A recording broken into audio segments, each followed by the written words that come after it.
read the text 3 times because it felt like instructions, not rejection. If I'd asked for directions and been given a polite detour.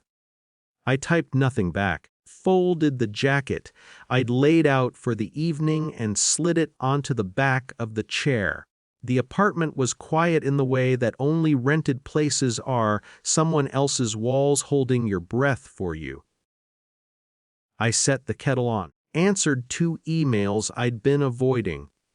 I watered the plant that always drooped when I forgot. About being excluded is that it doesn't arrive with fireworks.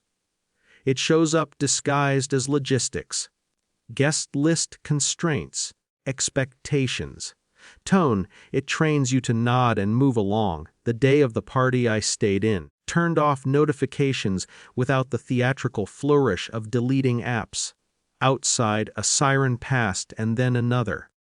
Time went slack, resisted the urge to check what my parents might be wearing, who might be clinking glasses under their borrowed chandeliers. The urge was old muscle memory, like reaching for a handrail that isn't there. At noon, my sister called.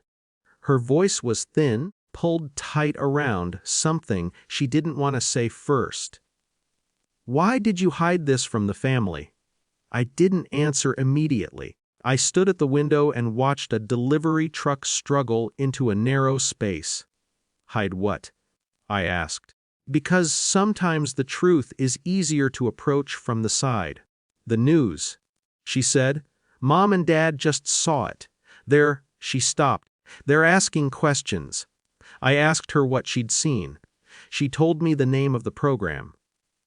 The Chiron, the phrasing that had been chosen by someone who didn't know me and didn't need to. She said it like she was reciting a weather alert, sat down on the floor, back against the couch. The kettle clicked off behind me, forgotten. I hadn't hidden anything, just hadn't translated my work into the language my parents recognized. No Gallus, no Dunner lists, no visible ladders. Had learned early that announcing things turned them into auditions, and I had opted out of the tryouts. The segment was about a decision my team had finalized that week.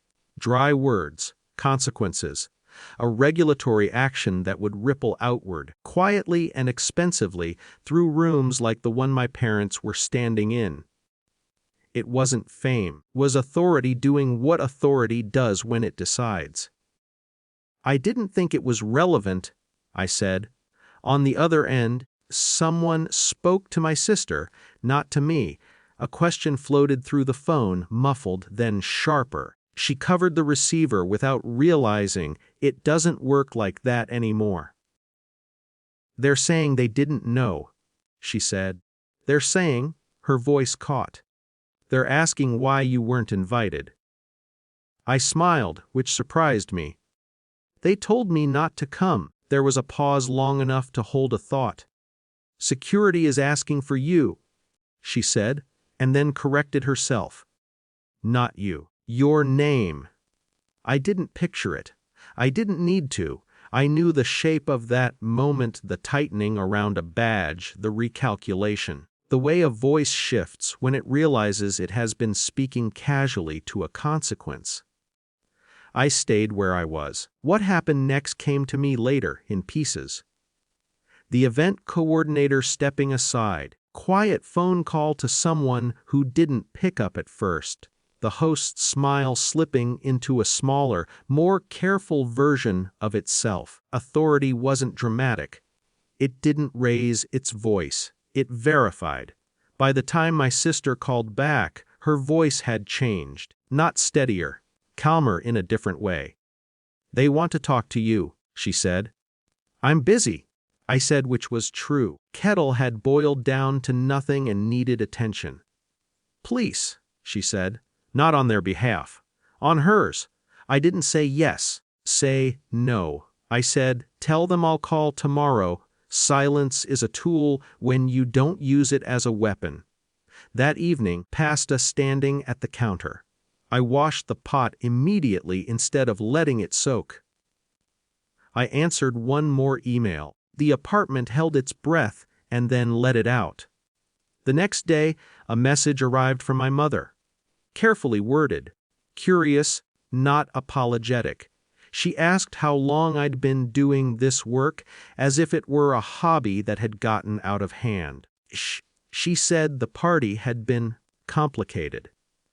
I drafted a reply that explained timelines, the difference between recognition and permission. Deleted it. I drafted another that was warmer. I deleted that too. I called my sister instead. We talked about small things, the way the cake had leaned, the aunt who had left early. She asked if I was angry. No, I said after checking the word against my body. Tired. Weeks passed. The news cycle moved on, as it always does. Parents invited me to lunch in a restaurant that didn't require a jacket. They were careful with their questions, people handling glass. I answered what I wanted to answer. I didn't correct every assumption. Control doesn't need to announce itself to be real.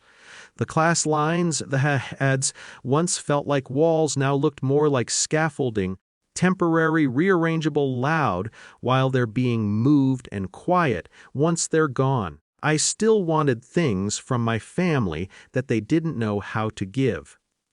That didn't change. What changed was the weight of their refusal. On my calendar, the date of the anniversary party sat unmarked.